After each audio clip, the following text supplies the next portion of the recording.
Hello viewers, welcome to দিদুনের রান্নাঘর। তো আজকে দেখতে পাচ্ছেন আমি যেরকম ক্যাপশনে লিখেছি, আজকে আমি ধনিয়া চিকেন করে দেখাতে চলেছি। সো প্রথমেই আমি নুন আর হলুদ মাখিয়ে চিকেনটাকে 2 ঘন্টার জন্য ফ্রিজে ম্যারিনেট করে রেখে দিয়েছিলাম। এটা জাস্ট বিকজ যে হলুদটা হচ্ছে অ্যান্টিব্যাকটেরিয়াল একটা প্রোডাক্ট। তো আমি যখনই কাঁচা মাছ বা মাংস রান্না করি হলুদ আর নুন দিয়ে একটু মাখিয়ে রাখি।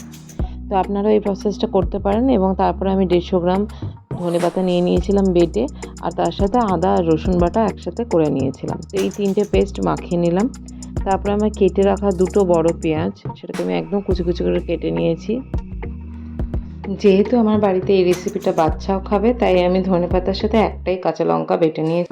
এরপর কড়াই সাদা তেল দিয়ে শুকনো লঙ্কা ফোড়ন দিলাম, তাতে দিলাম লবঙ্গ, দারচিনি আর এলাচ দিয়ে কুচিয়ে রাখা পেঁয়াজটা, 2টো বড় পেঁয়াজ যেটা কুচিয়ে রেখেছিলাম সেটা পুরোটা দিয়ে দিলাম।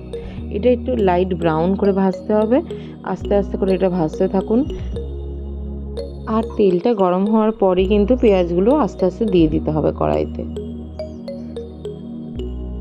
গ্যাসের ফ্লেম অবশ্যই মিডিয়াম আঁচে দেবেন।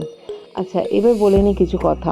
আমি যেহেতু হলুদ আর নুন দিয়ে মাখিয়ে রেখেছিলাম এবং তারপর ধনেপাতা অ্যাড করেছি, 150 গ্রাম ধনেপাতা পুরোটা কিন্তু আমি এখানে দিইনি। আমি হাফ ধনেপাতা দিয়েছি ধনেপাতা বাটা, আর হাফ ধনেপাতা বাটা আমি পরে অ্যাড করব বলে রেখে দিয়েছি। তো এখানে দেখুন আমি প্রথমে কড়াই, এবার যখন পেঁয়াজটা ভাজা হয়ে গেল তার মধ্যে মাংসটা দিয়ে দিলাম। এবার সেই পুরো জিনিসটা নাড়াচাড়া করে তার মধ্যে হাফ চামচ হলুদ, জিরে গুঁড়ো,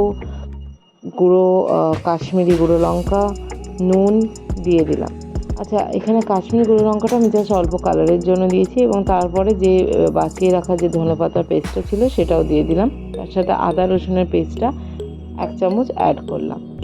যেহেতু আমি হলুদ দিয়ে এটা আগে মাখিয়ে রেখেছি ডিসইনফেক্ট করার জন্য মাংসটাকে, আর তার মধ্যে যখন আমি আবার ধনেপাতার বাটাটা দিচ্ছি, তো জেনারেলি কী হয়, হলুদের সাথে সবুজ রং মিশলে এই রঙটা একটু কালচে হয়ে যায়।